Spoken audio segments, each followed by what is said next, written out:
Hebreus capítulo 13, versículos 5 e 6. Eu vou ler na Nova Almeida atualizada. O texto sagrado diz que a vida de vocês seja isenta de avareza. Contentem-se com as coisas que vocês têm, porque Deus disse, de maneira alguma deixarei você, nunca jamais o abandonarei.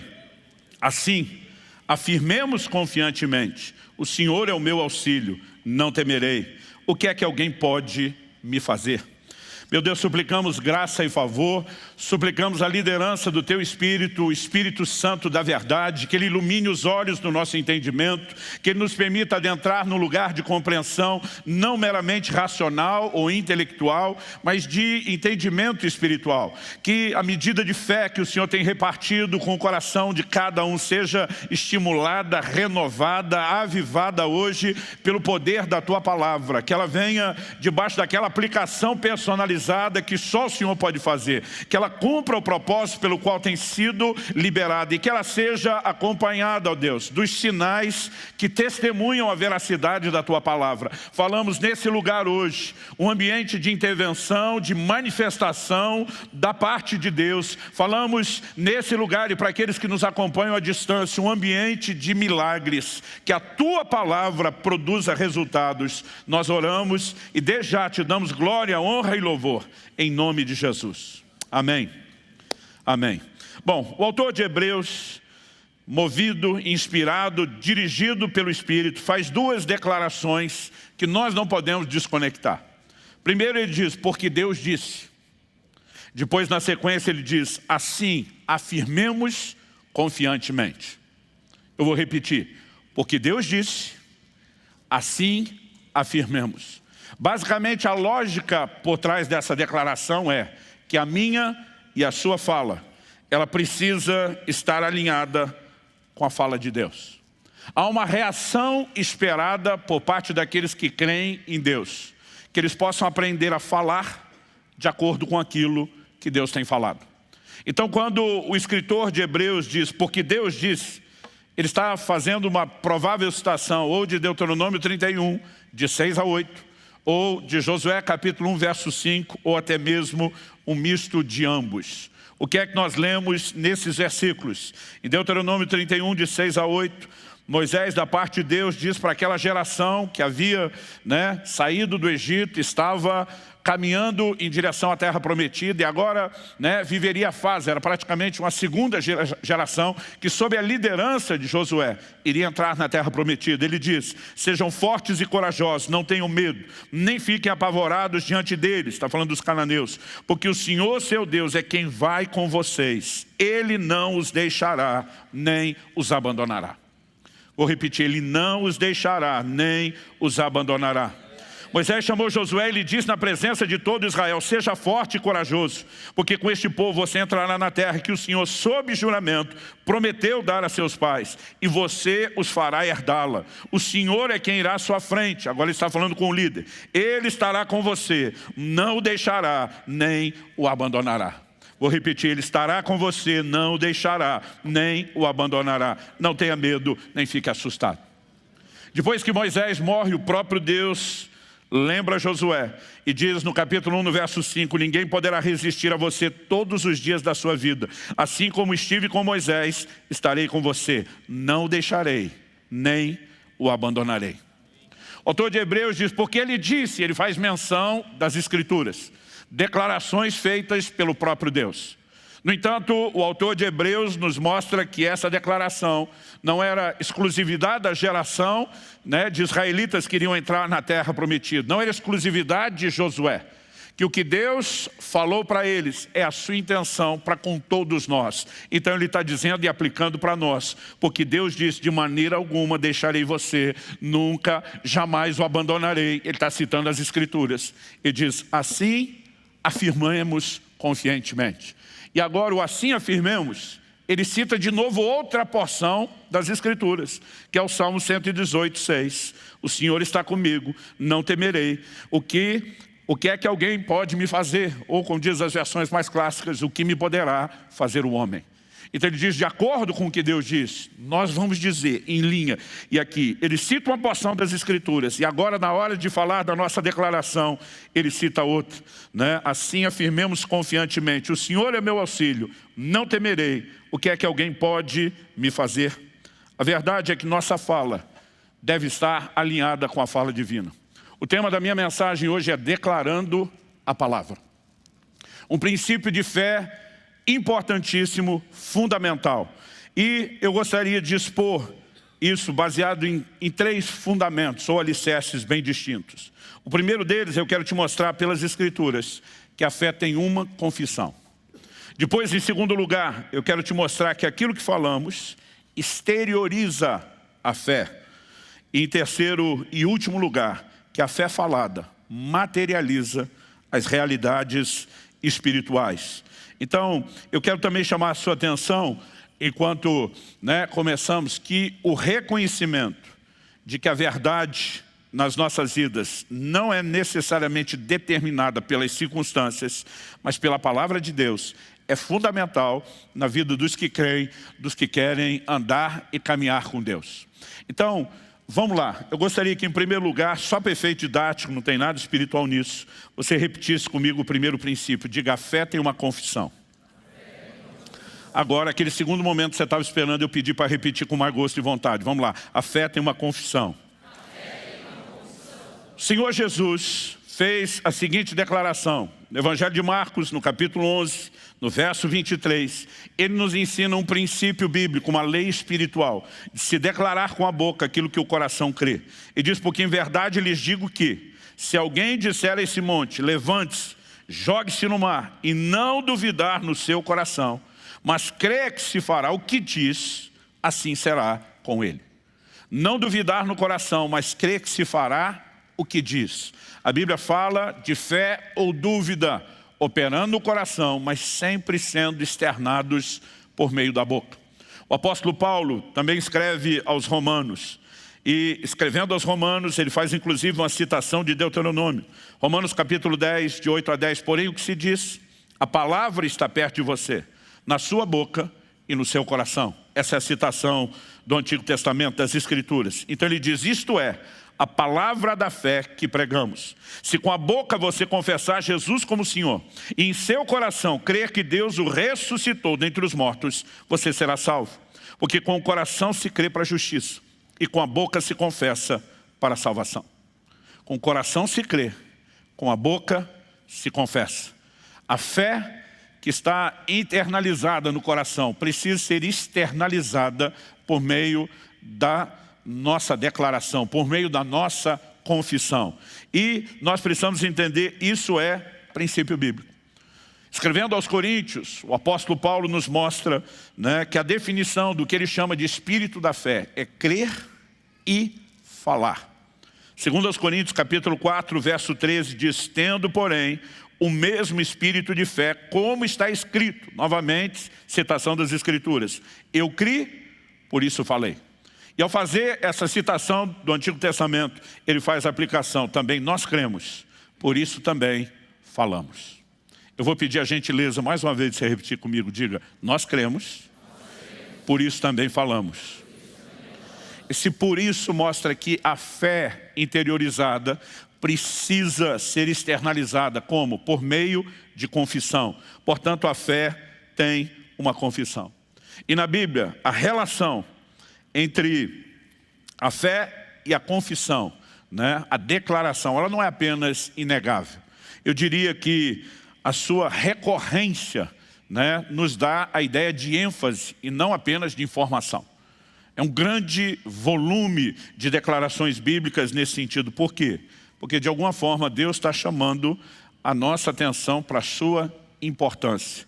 Fé e confissão caminham juntos, caminham de mãos dadas. E nós precisamos entender que quando o escritor de Hebreus está dizendo, porque Deus disse, nós afirmamos, ele está dizendo que há uma forma de se relacionar com a palavra de Deus, que é crer no que Deus declarou no coração, mas também aprender a falar, aprender a declarar, aprender a verbalizar aquilo que o nosso coração crê.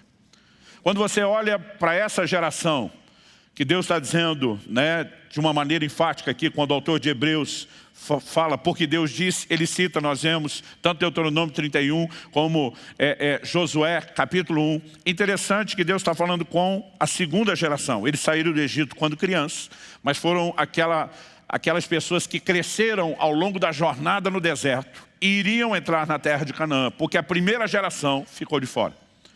Quando eles saem e, num período curto de dias, chegam no limiar da terra, a Bíblia diz que eles tiveram um posicionamento de medo dos inimigos da terra, não conseguiram confiar nas promessas de Deus. Basicamente, essa é a resenha. Hebreus capítulo 3, verso 19, falando dessa primeira geração, diz: vemos que não puderam entrar, está falando de entrar na terra prometida, vemos que não puderam entrar por causa da incredulidade. O que os deixou do lado de fora daquilo que Deus tinha foi justamente incredulidade, falta de fé. Que nenhum de nós se engane. A declaração feita no livro de Abacuque, repetida por 3 vezes no Novo Testamento, é: o justo viverá da sua fé. Tudo aquilo que eu e você vamos experimentar em Deus depende da nossa fé. Aliás, Hebreus 11:6 diz: ora, aquele que se aproxima de Deus deve crer que Ele existe e que Ele é galardoador de todos aqueles que o buscam. Mas nessa mesma declaração ele diz: porque sem fé é impossível agradar a Deus. Em Tiago, no capítulo 1, nós também lemos a partir do verso 5, né? Se algum de vós tem falta de sabedoria, peça a Deus. Ele diz: peça porém com fé, não duvidando. Ele diz: porque o que duvida é semelhante à onda do mar, que é levada e agitada pelo vento. Ele termina dizendo: não pense tal homem que receberá do Senhor coisa alguma. Ou seja, onde não há fé, não se recebe de Deus. A fé é essencial, não apenas para a salvação, mas para tudo aquilo que acompanha, para todo o relacionamento com Deus. Tudo aquilo que eu e você vamos experimentar depende da fé.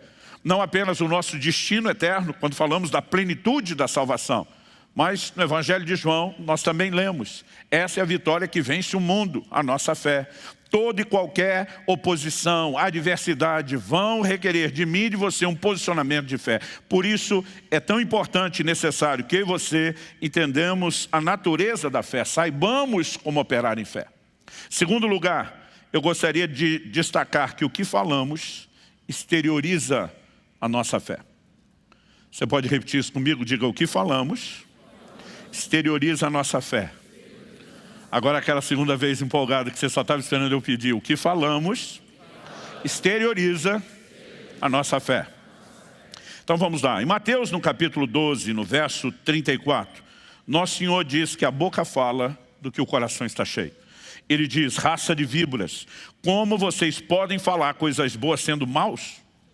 Está dizendo que a natureza do que nós falamos, transbordamos pelos lábios, tem a ver com aquilo que nós somos, com aquilo que carregamos do lado de dentro.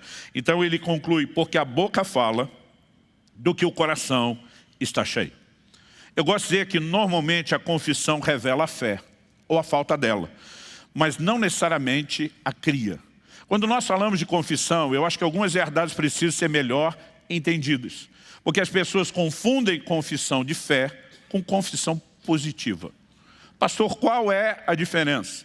A diferença é que se você confessa a fé que você tem, não são meramente as suas palavras que mudam realidades. São suas palavras carregadas de fé. E você não crê porque você quer. Você só pode crer em cima daquilo que Deus falou. Porque Romanos capítulo 10, verso 17, diz que a fé vem por ouvir e ouvir a palavra de Deus. Outro dia uma pessoa falou para mim, né, se tudo é possível que creio, eu creio que eu posso voar, eu consigo? Falei: não, a menos que Deus te diga. Como não há uma promessa bíblica falando para você voar, você vai precisar de uma palavra específica. Se Ele te der, faz que nem Filipe, que Atos capítulo 8 nos mostra, foi um dos primeiros a voar de Jesus Airlines. A Bíblia diz que o Espírito do Senhor arrebatou a Filipe e se achou em outra cidade. Eu não sei como foi a parada. Com certeza foi um negócio doido. Não sei nem como ele aterrissou lá, se com o cabelo para trás do vento, se foi teletransportado. Mas, a menos que você tenha uma palavra de Deus, você não decide acreditar. A fé ela é inspirada e provocada pelo que Deus fala. Portanto, quando estamos falando de declarar a palavra, aquilo que Deus falou e encher o nosso coração de fé passa a ser verbalizado. Isso é diferente do que até ímpios falam sobre mera confissão positiva. Pode ficar sentado no sofá da sua sala o resto da vida dizendo: eu sou rico, eu sou rico, eu sou rico. e provavelmente você não vai ver muita diferença. Porque a confissão positiva, ela tem mais o poder de te iludir do que mudar a circunstância. A confissão positiva é parecido com uma ilustração que eu vi uma vez alguém dar e eu achei muito, tanto engraçada quanto esclarecedora. Ele diz, confissão positiva é a mesma coisa que você botar um Ray-Ban verde numa vaca lá no sertão do árido, não é nem do semiárido, do Nordeste. Quando você botar aquela lente verde, ela vai olhar para o capim seco e vai enxergá-lo verde. Mas a hora que botar a boca lá, continua seco. Porque não importa se você está olhando para aquilo como verde. A sua visão não tem o poder de mudar aquela realidade. A fé tem uma natureza completamente diferente. Ela não precisa daquele Ray-Ban. Ela olha para o capim seco e diz, está seco ao olho natural. Mas Deus falou algo diferente. E ela tem o poder de vivificar, de mudar aquela situação, de reverdecer o capim que secou por uma intervenção sobrenatural. São coisas distintas. Então nós precisamos entender isso. O que falamos normalmente exterioriza a nossa fé. Não é o que você fala que determina o que você vai crer. Por que é importante a gente ver isso? Porque a Bíblia apresenta uma ordem. Eu citei agora há pouco, 2 Coríntios 4,13. A Bíblia diz, nós cremos, por isso falamos. Então qual é a ordem? Primeiro se crê, depois se fala. Mas de vez em quando alguém ouve um tipo de ensino como esse, sobre a importância de declarar a palavra, e ele começa a tentar declarar, para ver se ele consegue crer depois. Outro dia eu vi alguém, tentei praticar esse negócio. Eu falei, não é tentar praticar. Em primeiro lugar, é um princípio. Se você crê, não importa se alguém te ensinou ou não, você vai falar. Se no seu coração a fé estiver acesa, cheia da palavra de Deus, ninguém vai te parar. Agora, se por um lado a Bíblia diz que a fé vem por ouvir, eu quero que você saiba que a dúvida também vem por ouvir. A fé vem por ouvir a coisa certa, a palavra de Deus. A dúvida vem por ouvir a coisa errada. Quando Moisés envia aqueles 12 espias para a terra de Canaã, 10 dos 12 voltam com um relato ruim. A Bíblia diz que eles infamaram a terra. Mas pastores disseram, a terra é boa. Não só boa, eles disseram, verdadeiramente ela mana leite e mel. Mas eles começaram a dizer, mas tem gigante. A terra está ocupada, não está lá dando sopa. Está cheio de inimigos, não são inimigos quaisquer, são gigantes. Não são apenas gigantes, habitam em cidades fortificadas. E as cidades fortificadas estão no alto dos montes. O livro de Números diz que eles fizeram derreter o coração do povo. Porque o povo escolheu dar ouvidos ao relato da circunstância, em vez de dar ouvidos à palavra de Deus. Agora tem 2, não só no meio dos 12, mas no meio daquela geração inteira. Foram os únicos que entraram na terra prometida, Josué e Caleb. O posicionamento deles é completamente diferente. Eles começam a se posicionar, e daí que a terra tem gigantes. Eles dizem diante do povo, ausentou-se deles a sua segurança. O Senhor é conosco, nós não vamos temê-los, nós vamos consumi-los como pão. Por que eles estão se posicionando dessa forma? Porque desde que Deus prometeu, o coração creu. E agora estão falando. Enquanto o povo está com medo dos gigantes, porque estão olhando para as circunstâncias, estão valorizando o discurso de outros, esses 2 disseram, nós ficamos com o que Deus falou. Ele é fiel, Ele é verdadeiro, Ele não pode mentir, Ele não nega a si mesmo, Ele vela sobre a sua palavra para fazê-la cumprir. A fé se apoia no caráter de Deus. Esses 2 disseram, se Ele resolveu falar, se Ele prometeu com juramento, se Ele falou, está falado. E eles se agarram tão somente à palavra e começam a declarar isso. Enquanto Hebreus 13:19 vai dizer que o resto não entrou por causa da incredulidade, presume-se que os únicos 2 da geração que entraram porque tiveram fé. E essa fé foi externada. Essa fé foi manifestada por meio daquilo que eles falaram. Quando a Bíblia diz, eu criei, por isso falei, eu acredito que nós precisamos ter cuidado. Eu aprendi desde a minha adolescência, as pessoas diziam, cuidado com o que você fala. Palavras são sementes. Eu gosto que as pessoas não fiquem falando o que você não quer viver. Mas alguns às vezes estão numa neura que você não pode nem brincar. Está quebrado, está amarrado essas palavras, cancelo agora. Eu olho para uns crentes, tem aquele segmento de uma religião chamada xiita e tem o crente que é o chato. Assim, você não pode nem se divertir. Aí outro dia falou, está cancelado essas palavras. Eu falei, meu amigo, a Bíblia diz que é quando o coração crê e a boca fala o que crê, que isso tem o poder de provocar mudança. Agora, se você não crê no que fala, seja brincando ou tentando fingir que crê, não vai funcionar. Não é a palavra pela palavra, é o transbordar da fé. Agora deixa eu dizer uma coisa, A dúvida no que Deus falou, normalmente, é a fé contra o que Deus falou.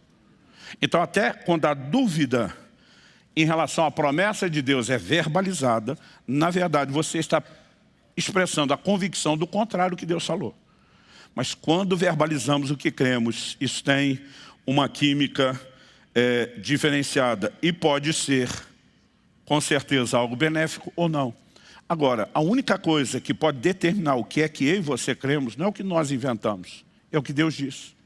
Ou nós nos movemos em cima da palavra escrita, né, que é o meio pelo qual julgamos todos os demais, ou Deus pode dar uma palavra específica sobre um detalhe, não necessariamente coberto na sua vida de forma personalizada pelas Escrituras, embora nunca contra elas, e aquilo pode gerar fé no seu coração. A Bíblia diz que uma palavra personalizada para Abraão fez com que o pai da fé cresce, né? E a Bíblia diz que isso lhe foi imputado como justiça. Então, eu e você precisamos aprender a valorizar a palavra de Deus. A razão pela qual o crente precisa de um envolvimento profundo com a Bíblia, gente, não é por mera questão de ter informação. Não é apenas para definir, né, de uma forma geral a doutrina, o credo. A palavra de Deus é alimento para a nossa fé. Quando Jesus diz, nem só de pão viverá o homem, mas de toda a palavra que procede da boca de Deus, ele mostra que a palavra é alimento espiritual. Mas em 1 Timóteo 4,6, Paulo diz ao seu discípulo, você será nutrido, alimentado pelas palavras de fé. Então, ela alimenta, de uma forma geral, o espírito, mas de uma maneira muito específica, a fé. Agora, se eu e você, Jesus falou que a boca fala do que está cheio o coração, se eu e você não enchemos o coração com a palavra, lendo, meditando, refletindo, estudando, a boca vai ter alguma confissão depois espontânea? Não. Você pode talvez fazer uma lista, copiar a fé dos outros, tentar falar feito um papagaio e depois vai dizer, não funcionou. Porque suas palavras não são mágicas. Mas se houver fé inspirada pela palavra de Deus e a fé na palavra for verbalizada, então você vai atrair uma realidade que Deus cria, não que as suas palavras criam. Dá para entender a diferença? Agora, o que falamos, de fato, exterioriza a nossa fé. Terceiro e último lugar, a fé falada materializa as realidades espirituais. Eu quero que você vá comigo para o Evangelho de Marcos, no capítulo 11. Evangelho de Marcos, capítulo 11. Eu quero que você leia comigo do versículo 12 ao 14. O texto diz assim, no dia seguinte, quando saíram de Betânia, Jesus teve fome. E vendo de longe uma figueira com folhas, foi ver se nela acharia alguma coisa. Aproximando-se dela, nada achou, a não ser folhas, porque não era tempo de figos. Então Jesus disse à figueira, não a Deus, Jesus disse à figueira, nunca mais alguém coma dos seus frutos. E os discípulos de Jesus ouviram isso. Agora pula comigo para o verso 20. Passando eles pela manhã, viram que a figueira estava seca desde a raiz. Então Pedro, lembrando-se do que foi dito o dia anterior, falou, mestre, eis que a figueira que o Senhor amaldiçoou ficou seca. Estou impressionado. O Senhor falou, e aquilo que o Senhor falou aconteceu. É diante desse cenário que Jesus responde, verso 22. Ao que Jesus lhes disse, tenham fé em Deus. Por quê? Eu quero lembrar você que porque é uma conjunção, a palavra de ligação entre o raciocínio que está sendo criado e a conclusão a que se chega. Porque em verdade lhes digo que se alguém disser a esse monte, levante-se, jogue-se no mar e não duvidar no coração, mas crê que se fará o que diz, assim será com ele. Jesus está dizendo da mesma forma como vocês me viram falar e aquilo que eu declarei se materializou, vocês podem viver nesse lugar. Interessante que Jesus diz assim, se alguém, outras traduções diz qualquer, aqui não diz que você tem que ter pelo menos 10 anos de crente. A Bíblia diz qualquer. Outro dia alguém falou, pastor, qualquer pode ser até um não crente. Eu falei, mas você está falando de fé, você está falando do não crente, fica meio confuso. E talvez ele não tenha uma experiência profunda de conversão, ainda não chegou a vivenciar o novo nascimento, mas tem que ter algum nível de fé, tem que ter ali. Mas ele diz claramente, se alguém disser e não duvidar, mas crer que o que diz vai acontecer, assim será com ele. Sabe, eu sei que nós podemos ir a extremos. E ao longo de décadas, eu tenho visto o ensino da fé produzir resultados positivos e negativos, porque as pessoas podem ensinar de forma equivocada e outros podem entender de acordo com o que querem. Mas não importa se por uma razão ou por outra, eu já vi muitos extremos em relação à fé. Mas eu não posso negar a você que eu tinha 15 anos de idade, quando pela primeira vez eu vi alguém falando sobre Marcos 11, 23, sobre falar e crer. Eu lembro que na simplicidade dos meus 15 anos, na época eu decidi começar a treinar diante do que estava, né, na minha frente, na primeira oportunidade. Eu não tinha nenhum monte para transportar. Quando Jesus fala sobre dar ordem ao monte e movê-lo, eu não creio que ele necessariamente está dizendo para eu e você ficarmos brincando de mudar a topografia terrestre. Mas monte na Bíblia fala principalmente de situações difíceis, obstáculos intransponíveis. No livro de Zacarias, quem és tu, ó grande monte? E aí Deus diz, diante de Zorobabel se transformará numa campina. Deus está dizendo, eu vou mover o obstáculo que está à frente. E essa ideia precisa ser entendida dessa forma. Eu lembro que na época, aos 15 anos, eu não sei porquê, mas apareceu uma verruga num dos meus dedos, na base do dedo, próximo da mão, o indicador. E eu lembro que eu tinha mania de ficar mordendo aquele canto, do mesmo jeito que fazia com a unha, e depois mordia as unhas. Alguém tentou me dar uma explicação, que eu não sei se é fisiológica, né, que de alguma forma eu ranquei alguma coisa da verruga mãe, fui plantando verrugas cílios, mas me apareceram 10 verrugas, uma na ponta de cada um dos dedos. E eu lembro quando eu li isso, eu pensei, preciso arrumar algum monte. E de repente eu olhei para aquilo e falei, vou começar desse montinho. Meu coração estava incendiado, gente. Não era apenas vou tentar praticar. Eu sentia que a palavra estava produzindo alguma coisa em mim. Eu sentia que Deus estava, né, quase dizendo que nem o narrador, vai que é tua.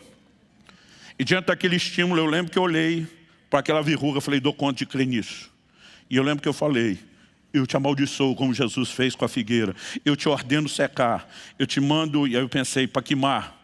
Pode escolher o mar, mas vai sair daqui. Eu dei uma palavra de ordem com toda a convicção do meu coração. E simplesmente deitei e dormi. No dia seguinte, por hábito, fui morder a verruga, não achava, olhei, não tinha mais a verruga na mão, não tinha mais nenhuma dos dedos. E não importava o que alguém tentasse me dizer, te ensinar errado. Eu falei, mas funcionou desde os 15 anos, está funcionando até hoje. E sabe, nós precisamos aprender a confiar em Deus. Precisamos aprender a confiar. E hoje eu olho para trás e eu digo, Deus está me dizendo, não importa o tamanho do problema, se parece grande, se parece pequeno, eu e você podemos crer. E por meio da fé podemos ver resultados. Agora, o que eu e você precisamos compreender é que a fé falada materializa as realidades espirituais. Pastor, então o senhor passou a ter um ministério de orar para assumir verruga? Não, embora é interessante que isso ainda acontece até hoje. Mas Deus de alguma forma estava provocando minha fé, dizendo, eu quero que você treine, eu quero que você exercite a sua fé, eu quero que você aprenda a confiar em mim. E algo que eu e você precisamos entender sobre a natureza da fé, quando a Bíblia diz em Hebreus 11 que a fé é a convicção daquilo que não se vê, eu gosto de uma tradução mais antiga da Bíblia de Jerusalém. Esses dias consultei uma publicação moderna e eles mexeram um pouquinho, mas uma mais antiga tentou traduzir esse texto assim, a fé é uma posse antecipada daquilo que se espera. Em outras palavras, nós podemos dizer que é ter antes de ter. Curioso é que uma tradução, na verdade algumas, mas não são a maioria, elas traduzem Marcos 11, 22. Eu, por exemplo, em português, eu encontrei isso na versão de Antônio Figueiredo, onde nós normalmente lemos, tende fé em Deus.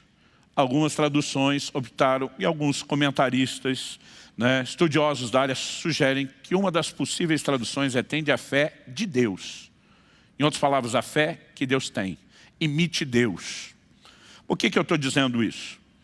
Quando Romanos nos chama a ter como modelo Abraão, dizendo que ele é o pai da fé, Romanos 4, 16, 17, se referindo, né, ao que acontece lá no registro de Gênesis, ele diz, essa é a razão porque provém da fé, para que seja segundo a graça, a fim de que a promessa seja garantida para toda a descendência, não somente a descendência que está no regime da lei, mas também a descendência que tem a fé que Abraão teve. Está falando aqui dos gentios, os filhos na fé. Porque Abraão é pai de todos nós, como está escrito, eu constituí por pai de muitas nações. diante daquele em quem Abraão creu, o Deus que vivifica os mortos e chama à existência as coisas que não existem. Outras traduções dizem, chama as coisas que não são, como se já fossem. Essa é a forma que Deus age. E Abraão creu no Deus que faz exatamente desse jeito. Chama aquilo que não é, como se já fosse. Ele chama a realidade, o que crê, por meio daquilo que ele fala. E Abraão decidiu ser imitador de Deus. Não só crê no Deus que faz isso. Porque Deus olha para ele e diz, estou mudando o seu nome. Para nós no português não parece ter sido uma mudança significativa. Ah, pastor, era Abrão, mudou para Abraão. Porque para nós aumenta só um A. No hebraico aumenta um H antes do A e muda completamente o fonema. É por isso que em outras línguas, como no inglês, né, não se fala Abraão, 2A, fala Abraham. Essa pronúncia, esse fonema mudou completamente o significado do nome. E Deus estava dizendo, você é pai de multidões.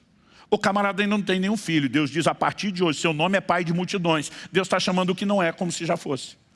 Mas Deus diz, eu não quero fazer isso sozinho. Eu quero que você embarque nessa comigo. Estou mudando o seu nome. Você imagina o cara chegando em casa, com 100 anos de idade, olhando para a mulher que está casada há tanto tempo, já praticamente frustrada, porque ela chega a rir quando o anjo fala que teria o filho em 1 ano. E o velhinho chega e diz, a partir de hoje você me chama de pai de multidões. Eu fico tentando imaginar a linguagem corporal de Sara. Fico tentando imaginar os servos da casa. Fico tentando imaginar os amigos e os vizinhos. Ninguém mais me chama pelo nome antes. Eu sou pai de multidão. Tá bom, pai de multidão, que não tem filho. Mas a Bíblia diz que ele creu. Ele sintoniza com Deus. Ele muda a sua declaração. E a Bíblia diz, ele creu no Deus que vivifica os mortos. Não era apenas mudar o estado do seu corpo. É o Deus para o qual não existe nada, absolutamente nada, irreversível.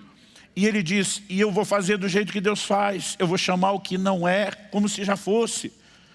Porque se a fé é a convicção de que algo ainda não se materializou aos olhos terrenos, mas é uma realidade do plano espiritual, nós precisamos entender que a fé é uma espécie de portal entre os dois mundos.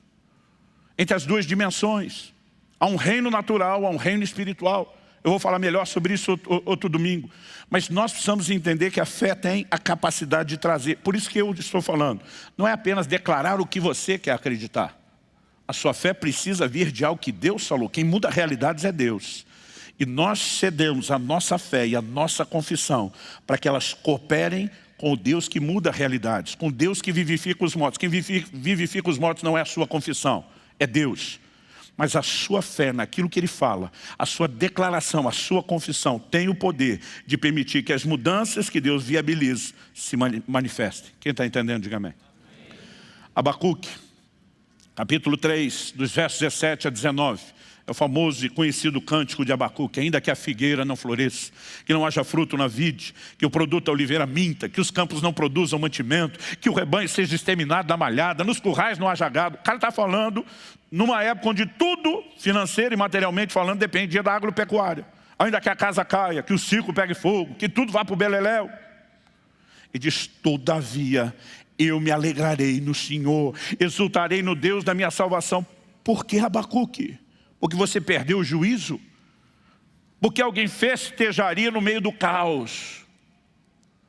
Aí você deixa o profeta terminar e diz, o Senhor Deus é a minha fortaleza. Ele faz os meus pés como os da corça. Ele me faz andar nos meus lugares altos. Aqui ele não está meramente entoando um cântico. O verso 19 é confissão da palavra. Salmo 18. Segundo Samuel 22, ele pega uma porção do que já era escritura nos seus dias e começa a dizer, não importa o que as circunstâncias estão dizendo, porque Deus disse que os meus pés são como os da corça, Ele me faz andar nos meus lugares altos. Eu vou afirmar confiantemente o que Deus falou, eu não vou declarar circunstâncias, porque Deus disse, eu vou falar o que Deus falou. E ele alinha completamente a sua fala com a fala de Deus.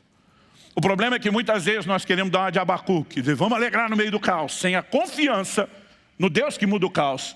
Por quê? Porque a fé se apoia no caráter de Deus. Deus vela sobre a sua palavra para fazê-la cumprir. A Bíblia diz que Ele não pode mentir, Ele não pode negar-se a si mesmo. Cristo diz, passarão os céus e a terra, mas a minha palavra não há de passar. Na oração de João 17 ele diz, a tua palavra é a verdade. Então a minha, a sua fé se apoia no quê? Na palavra de Deus, que é digna de confiança. Porque a fé se apoia não só na palavra.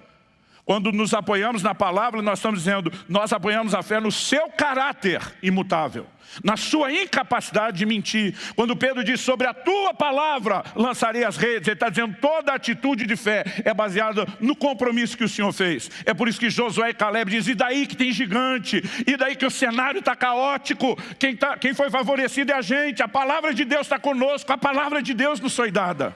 Mas se nós não aprendemos a falar de acordo com ela, as circunstâncias não vão mudar. Eu me lembro, anos atrás, acho que isso foi ali mais ou menos pelo ano 2000, eu contraí uma hepatite. Eu lembro que um médico da igreja que foi me examinar, no início havia uma preocupação, eu tinha muitos sinais que coincidiam com o da malária, estava passando mal.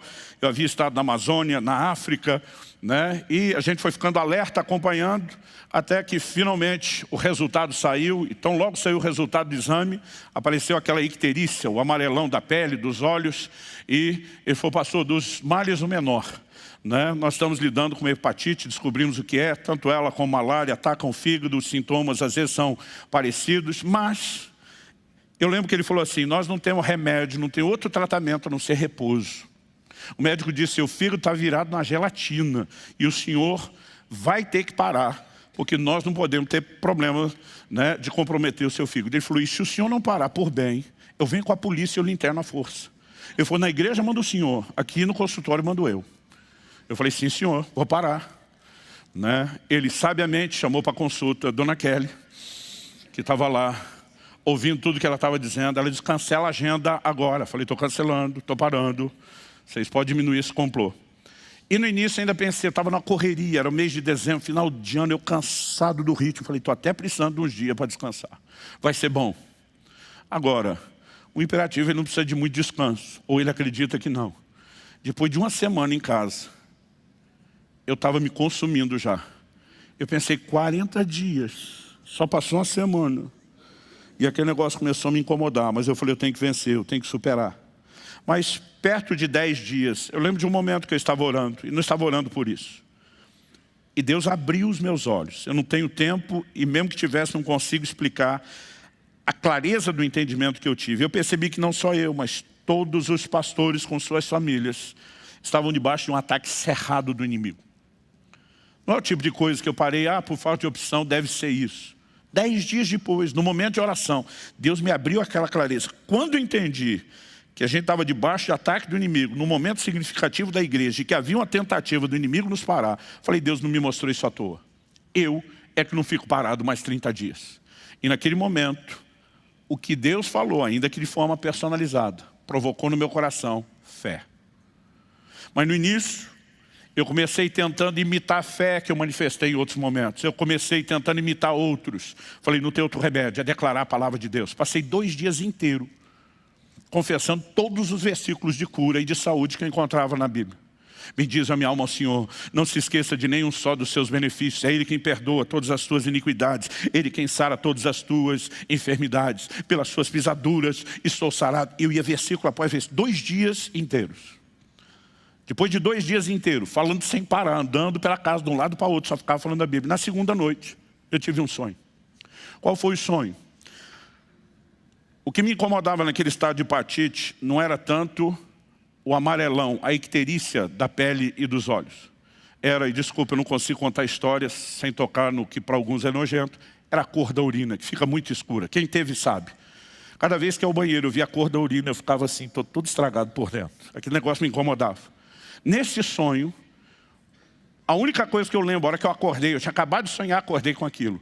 Eu ia ao banheiro e observava que a cor da urina estava clara. E no sonho eu dizia, glória a Deus, esse é o testemunho que eu fui curado. Acordei com aquilo. Gente, eu dei-lhe um pulo da cama. Glória a Deus, estou curado. Corri no banheiro, urinei, a cor da urina estava escura. A hora que eu vi aquilo, gente, pensa num cara assim que murchou. Eu voltei do banheiro para o quarto, parecia um orangotango, com as mãos já lá no chão. Desanimado, eu lembro que me joguei na cama. Falei, Deus, eu acho que tem hora que a gente quer fantasiar, espiritualizar tudo. Tem hora que tem que aceitar a circunstância mesmo, que seja 30 dias de cama. Eu desisti naquele momento.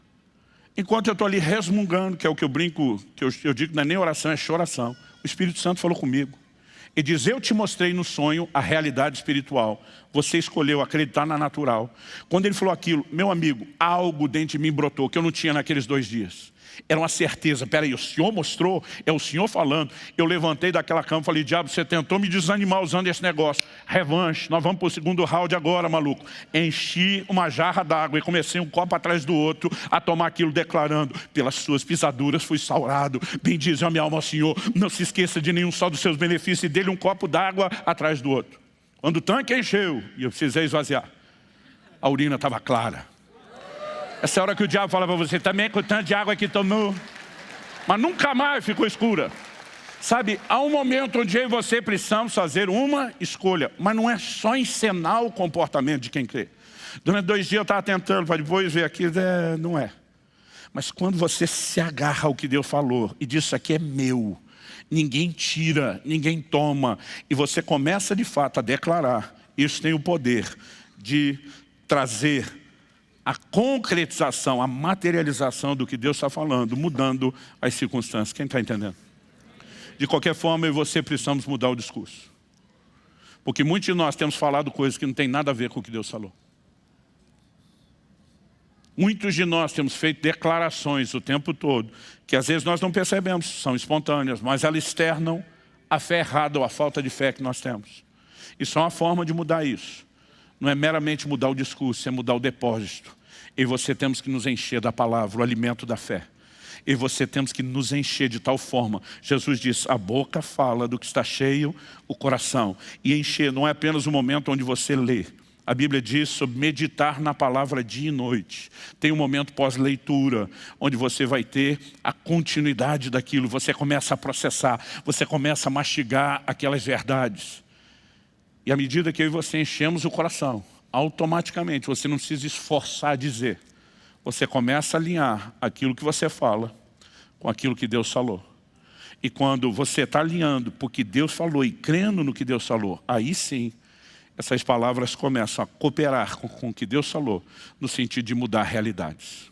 Quem está entendendo, diga amém. Diga comigo, porque Deus falou, assim afirmamos confiantemente. Olha para alguém perto de você e fala, porque Deus disse, assim afirmemos confiantemente. Vamos ficar em pé para parecer que está acabando.